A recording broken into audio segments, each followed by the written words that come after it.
AGL 17 और AGS 30 में अंतर और इन दोनों की विशेषताएं। एजीएल 17 और एजीएस 30 दोनों अपनी काबिलियत के हिसाब से काफ़ी महत्वपूर्ण हथियार हैं। यह दोनों ही एक जैसे टास्क को पूरा करने वाले हथियार हैं, लेकिन एजीएस 30 ने हाल ही में एजीएल 17 को रिप्लेस किया है, क्योंकि एजीएस 30 की बनावट और विशेषताएं एजीएल 17 से अधिक महत्वपूर्ण हैं। इन दोनों हथियारों की विशेषताओं और इनकी बनावट में अंतर इस प्रकार है।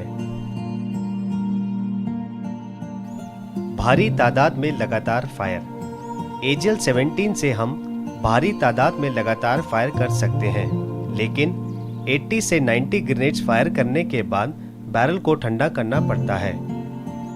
एजीएस 30 से भी हम भारी तादाद में लगातार फायर कर सकते हैं, लेकिन एजीएस 30 की बैरल को 180 ग्रेनेड्स लगातार फायर करने के बाद ठंडा करने की जरूरत पड़ती है।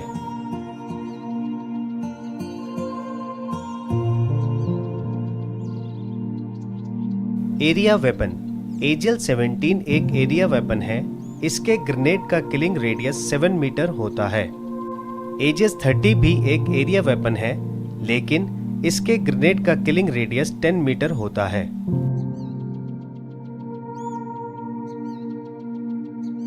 फ्लेक्सिबिलिटी। एजीएल 17 एक फ्लेक्सिबल हथियार है। इससे एलिवेशन 67 डिग्रीज और डिप्रेशन 14 डिग्रीज तक दे सकते हैं, और इससे हम ट्रेवर्स 26 डिग्रीज तक दे सकते हैं। एजीएस 30 भी एक फ्लेक्सिबल हथियार है। इससे भी हम एलिवेशन 67 डिग्रीज और डिप्रेशन 14 डिग्रीज तक दे सकते हैं, लेकिन एजीएस 30 से हम 41 डिग्रीज तक ट्रेवर्स दे सकते हैं, जो कि एजीएल 17 के मुकाबले काफी ज्यादा है।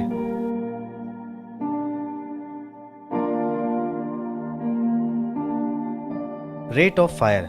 एजीएल 17 में एक सिलेक्टर लीवर लगा होता है, जिससे सिंगल शॉट और ऑटोमेटिक फायर कर सकते हैं। सिलेक्टर लीवर को ऑटोमेटिक पर करने के बाद फायर की रफ्तार को ट्रिगर ऑपरेशन और वक्फे से हासिल किया जाता है। एजीएस 30 में सिलेक्टर लीवर नहीं होता, इससे हम सिंगल शॉट फायर नहीं कर सकते हैं। एजीएस 30 में भी फायर की रफ्तार को ट्रिगर ऑपरेशन और वक्फे से हासिल किया जाता है।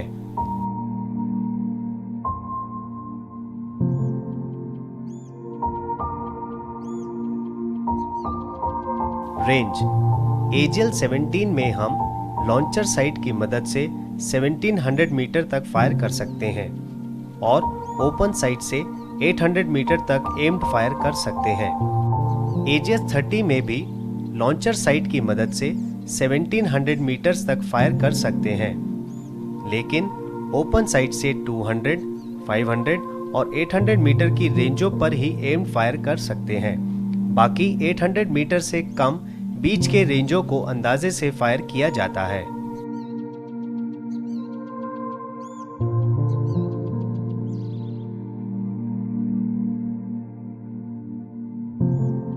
वेट। एजीएल 17 का वेट माउंट के साथ 30 केजीज होता है। एजीएस 30 का वेट माउंट के साथ 16.5 केजीज होता है, जो कि एजीएल 17 के बनिस्बत काफी हल्का है।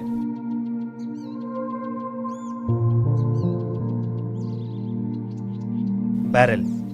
एजीएल 17 का बैरल खुल जाता है और उसके ऊपर फिन ग्रिप होते हैं, जो कि बैरल को ठंडा करने के काम आते हैं। यह पुरानी बैरल पर 6 और नई बैरल पर 12 होते हैं। एजीएस 30 का बैरल फिक्स्ड और प्लेन होता है। उसके बैरल पर फिन ग्रिप नहीं होते हैं।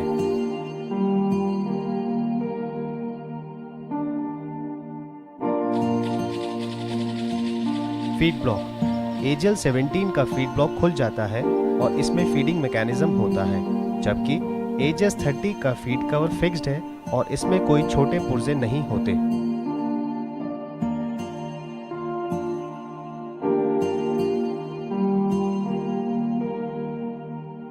Elevation plate. एजीएल 17 की एलिवेशन प्लेट रिसीवर कवर पर होती है, जबकि एजीएस 30 की एलिवेशन प्लेट फीड कवर के ऊपर होती है।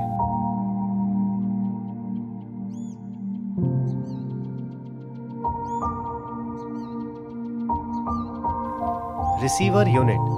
AGL-17 में फायरिंग मैकेनिज्म अलग से बनाया गया है, जबकि AGS-30 का फायरिंग मैकेनिज्म रिसीवर बॉडी में होता है।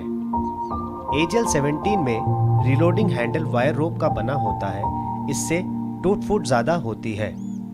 AGS-30 का रीलोडिंग हैंडल स्टील का बना होता है, जिसके टूटने का अंदेशा कम होता है। AGL-17 में लॉन्चर हैंडल रिसीवर यूनिट का हिस्सा होता है। AGS-30 में लॉन्चर हैंडल माउंट का हिस्सा होता है। AGL-17 का ब्रीच मैकेनिज्म भारी होता है, जबकि AGS-30 का बोल्ट हल्का होता है। AGL-17 में हाइड्रोलिक ब्रेक रॉड होता है, जो कि ब्रीच मैकेनिज्म की पीछे की हरकत को धीरे करता है, जबकि AGS-30 में हाइड्रोलिक ब्रेक रॉड नहीं होता है। AGL-17 में 2 रिटर्न स्प्रिंग होते हैं, जबकि AGS-30 में 1 रिटर्न स्प्रिंग होता है। AGL-17 एक क्लोज्ड ब्रीच हथियार है, जबकि AGS-30 एक ओपन ब्रीच हथियार है।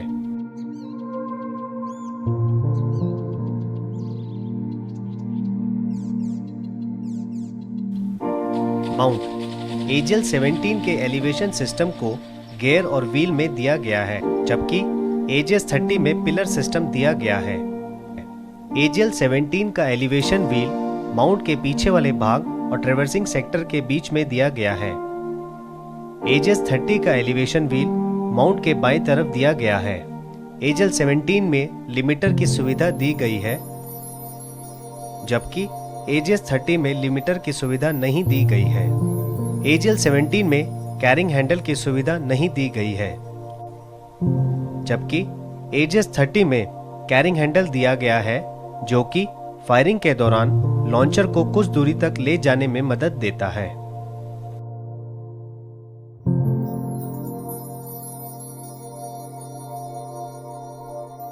Site optical PAG-17।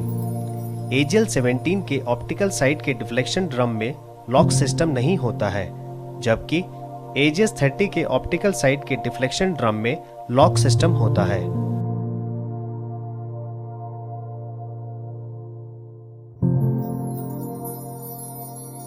Operating principal. AGL-17 simple ploughback के सिद्धांत पर काम करता है, जबकि AGS-30 ब्लोबैक विद API के सिद्धांत पर काम करता है।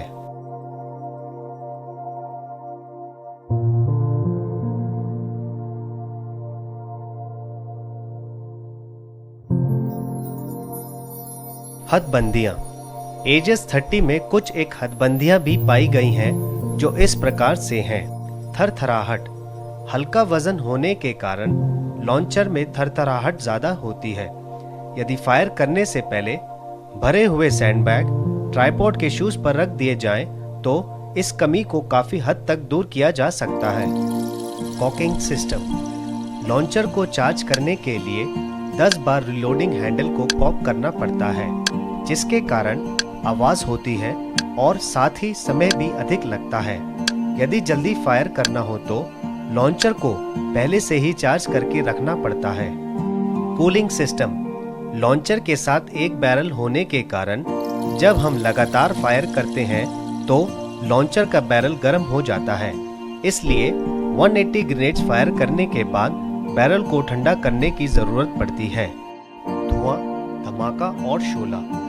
रात को लॉन्चर से फायर करते समय शोला काफी दूर तक दिखाई देता है और साथ ही धमाका भी काफी होता है।